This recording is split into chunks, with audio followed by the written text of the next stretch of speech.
नमस्कार सर्वांना, Rupali delicious kitchen मध्ये आपलं स्वागत आहे। आज आपण मस्त अशी चमचमीत पावभाजी बघणार आहोत। मुलांना काहीतरी वेगळं खावंसं वाटतंय तर मस्त अशी छान पावभाजी आपण करू शकतो आणि अशा पावभाजीच्या माध्यमातून आपण वेगवेगळ्या मुलांना भाज्या पण खायला देऊ शकतो। एकदम छान अशी पद्धतीने रेसिपी सांगितलेली आहे, त्यामुळे व्हिडिओ स्किप न करता संपूर्ण बघा। चॅनलवर कोणी नवीन असाल तर चॅनलला जरूर सबस्क्राइब करा, व्हिडिओ जास्तीत जास्त शेअर करा। तर मग चला आता साहित्य बघूया आणि रेसिपीला सुरुवात करूया। तर पावभाजीचं साहित्य घेतलंय आपण। इथं स्टार्टिंगला आपण फक्त उकडायला टाकणार आहे, तेवढंच मी तुम्हाला साहित्य दाखवते आणि फोडणीचं साहित्य आपण नंतर बघूया। तर इथं मी पाव किलो बटाटा घेतलाय, पाव किलो मटार, हिरवा मटार निवडून आणि त्याचा एवढा निघालाय, म्हणजे ही एक वाटी भरून मटार निघालाय आणि 50 ग्रॅम आपण इथं फ्लावर घेतलाय आणि अंदाजे 50 ग्रॅम आपले हे बीट आहे, यामुळे पावभाजीला रंग छान येईल। हळद घ्यायची आपल्याला थोडीशी आणि ह्या भाज्यांच्या चवीपुरतं इथं मीठ घेतलंय। ही पावभाजी आपण 4 लोकांच्या प्रमाणामध्ये करतोय। नुसतीच पावभाजी असेल तर 4 लोकांचं आरामात एवढ्या पावभाजीमध्ये होईल आणि यासोबत जर तुम्ही पुलाव वगैरे ठेवला तर 6 माणसांचं आरामात होईल। तर आपण आता हे उकडायला टाकून देऊ। तर सर्व भाज्या आपल्याला स्वच्छ धुवून कुकर मध्ये अशा डायरेक्ट टाकते, मी टाकून घ्यायचे सर्व। तर भाज्या टाकून घेतल्या आहे, यामध्ये आपण पाव चमचा हळद टाकूया आणि भाज्यांच्या चवीपुरतं मीठ आणि भाज्या बुडतील आपल्याला एवढंच पाणी टाकायचं आहे, खूप जास्त पाणी टाकायचं नाही, नाहीतर भाजी नंतर पातळ होऊ शकते। आता मी हे कुकर लावून आणि याच्या 3 शिट्ट्या घेऊन घेते। तर हे बघा, बटाटा, मटार आणि बाकीच्या भाज्या छान शिजून झाल्या आपल्या। आपण मॅश करून घेऊया। मॅश करून घेते आणि आपण मग पावभाजीला फोडणी देऊया। साहित्य बघूया आणि फोडणीचं साहित्य बघूया आणि भाजीला फोडणी देऊया। हे बघा, सर्व भाजी मॅश करून घेतली मी आणि रंग बघू शकता, बीट मुळे किती छान रंग आलाय, म्हणजे वेगळा रंग पावभाजीला टाकायची गरज नाही पडत आणि मुलांच्या पोटात बीट पण जातं। पौष्टिक अशी पावभाजी म्हणू शकता। आता फोडणी देऊन घेऊया। छान अशी मॅश करून घेतली, खूप जास्त पण मॅश नाही करायची किंवा खूप जास्त पण अशी खूप जाडसर ठेवायची नाही, नाहीतर पाणी वेगळं दिसतं भाजीतलं आणि भाज्या वेगळ्या दिसतात आणि पाणी वेगळं दिसतं, असं एकसंध असं टेक्स्चर दिसत नाही भाजीचं। त्यामुळं फोडणीसाठीचं साहित्य बघूया। 3 मीडियम साईजचे कांदे, 2 मीडियम साईजचे टोमॅटो, 3 मीडियम साईजच्या किंवा इथं मी 150 ग्रॅम ढोबळी घेतली आहे, एकदम बारीक कट करून घ्यायची आहे। आपल्याला पावभाजीच्या फोडणीला आणि वरून पेरण्यासाठी कोथिंबीर हवी आहे, ती घेतली आहे कट करून बारीक। धना पावडर हा आमचा घरगुती लाल मसाला आहे। पावभाजी मसाला 2 चमचे, जिरं, आलं लसूण पेस्ट 1 चमचा आणि फोडणीच्या चवीपुरतं इथं मीठ घेतलंय। मीठ थोडंसं बेताने वापरायचं, कारण आपण बटर पण वापरणार आहे पावभाजीला, त्यामुळं बटर मध्ये ऑलरेडी मीठ असतं त्यामुळं। आणि आपण भाज्या शिजायला टाकताना, म्हणजे बटाटा आणि ते शिजायला टाकताना तेव्हा पण आपण मीठ घेतलेलं आहे, त्यामुळे इथं बेतानी जरा मीठ वापरायचं। आता फोडणी देऊन घेऊया। कढई गरम करायला ठेवली आहे। स्टार्टिंगला आपण 2 चमचे भरून तेल टाकणार आहे। आपण बटर पावभाजी करतोय छान अशी मस्त चमचमीत, त्यामुळे आपण बटरचा यूज करणार इथं, पण बटर करपू नये त्यासाठी आधी तेल टाकून घ्यायचं आहे आणि भरपूर असं पण बटर टाकून घेऊया। पावभाजी म्हटलं की बटर आलं। आता बटर थोडंसं मेल्ट होऊ द्यायचं आहे, गॅस कमी करायचं बटर टाकल्याच्या नंतर। अर्धा चमचा जिरं थोडंसं परतून घेऊया।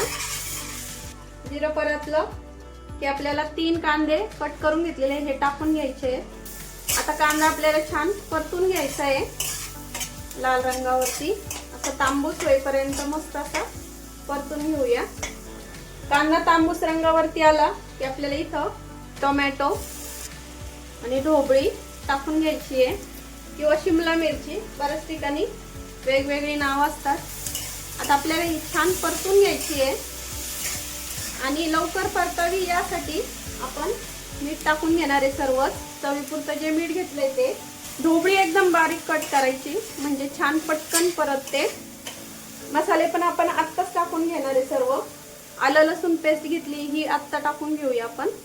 धना पावडर 1 चमचा, घरगुती लाल मसाला हा मी 1 चमचा टाकते कारण पावभाजी मसाला आपण 2 चमचे घेतलाय. तुम्हाला कमी अधिक करायचं असलं तर तुम्ही करू शकता. पावभाजी मसाला आपण 1 चमचा टाकतोय आत्ता आणि नंतर कधी टाकायचा तुम्ही पुन्हा सांगते. थोडीशी अशी कोथिंबीर. आता मसाले आणि भाज्या छान मिक्स करून घेऊया. असं सर्व सोबत टाकल्यामुळं एकत्रितच सर्व असं छान परतल्यात जातं. आता आपल्याला गॅस मध्यम करायचा आहे आणि यावरती झाकण ठेवायचं आहे. आपल्याला झाकण ठेवून घेऊया. गॅस मीडियम केलाय मी. 3 ते 4 मिनिट झाले. बघूया आता. तर हे बघा असं तेल छान सुटायला लागलंय भाज्यांना. मिक्स करूयात आपण. आता आपल्याला हे छान मॅश करून घ्यायचं आहे. त्यासाठी आपण पावभाजी करताना नेहमी लक्षात ठेवायचं असं छान पसरट भांडं घ्यायचं आहे आपल्याला. आता मॅशरनी छान मॅश करून घेऊया. हे तुम्हाला जर हवा असल्यास तुम्ही टोमॅटोची प्युरी करून पण टाकू शकता. आता हे छान मॅश करून घेते मी. तर हे बघा छान अशी मॅश करून घेतले मी हे सगळं साहित्य. कांदा, टोमॅटो आणि ढोबळी मॅश करून घेतलेली भाजी टाकून घ्यायची आहे. भाजी टाकून घेऊया. आता सर्व साहित्यामध्ये आपण ही भाजी मिक्स करून घेऊया. छान मॅश करूया. तर हे बघा अशी छान मॅश करून घेतली आहे. सर्व मिक्स करून घेतली आहे मी. आता आपण थोडंसं पाणी टाकणार आहे कारण ही खूप जास्त घट्ट आहे. एवढी घट्ट छान नाही लागत भाजी. त्यामुळं तुम्हाला किती पातळ आणि किती दाटसर आवडते पावभाजी त्यानुसार आपण इथं मी पाणी टाकून घेते आता माझ्या आवडीनुसार.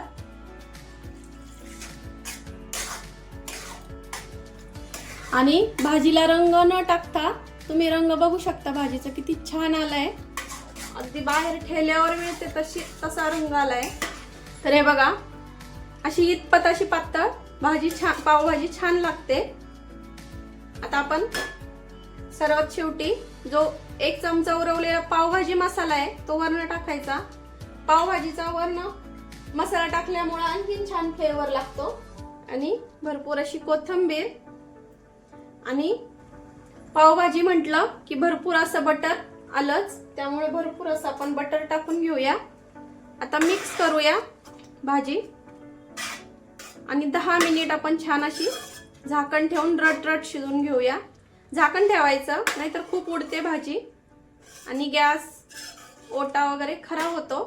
गॅस मध्यम करते आणि भाजी छान झाकण ठेवून शिजवून घेते. खूप पूर्ण झाकण नाही ठेवायचं.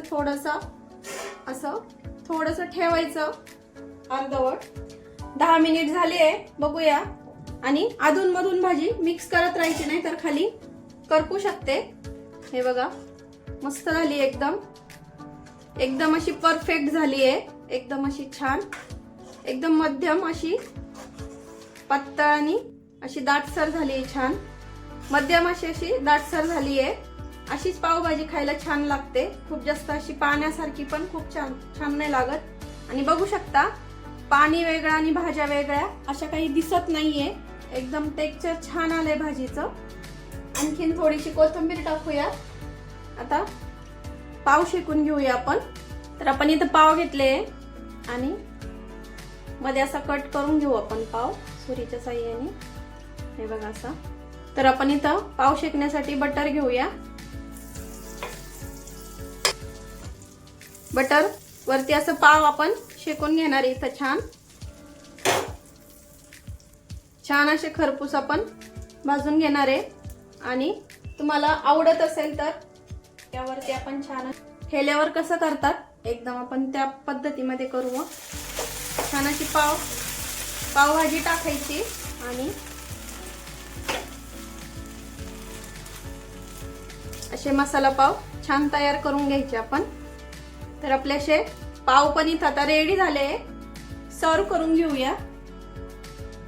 तर मस्त अशी चमचमीत पावभाजी आपली तर खाण्यासाठी तयार आहे। टेक्स्चर बघू शकता किती छान आलंय, रंग छान आलाय बीटामुळे।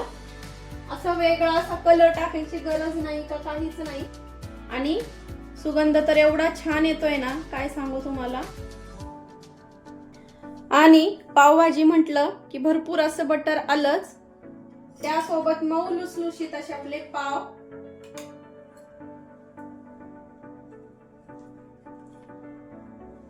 आणि कांदा, लिंबू आणि कोथिंबीर। चमचमीत खायची इच्छा झालीये आणि पटकन असं काहीतरी बनवा असं वाटतंय, तर मग तुम्ही अशी पावभाजी नक्की करून बघा। तर हे बघा छान असा मस्त आपला मऊ लुसलुशीत असा पाव, असं पाव आणि त्यावरती मस्त असं कांदा आणि कोथिंबीर। तर मग भाजी कशी वाटली कमेंट करून नक्की सांगा। तर पावभाजीची अशी झटपट बनणारी भाजी तुम्हाला आवडलीच असेल, त्यामुळे लाईक, शेअर, सबस्क्राईब करायला विसरू नका। रेसिपी नक्की ट्राय करा, कारण घरचं जेवण हे खरंच स्वादिष्ट असतं। अशाच नवीन छान छान रेसिपींसोबत पुन्हा भेटूया। तोपर्यंत अशी पावभाजी करा, कमेंट करा मला तुमची पावभाजी कशी झाली आहे ते पण, आणि तोपर्यंत बाय।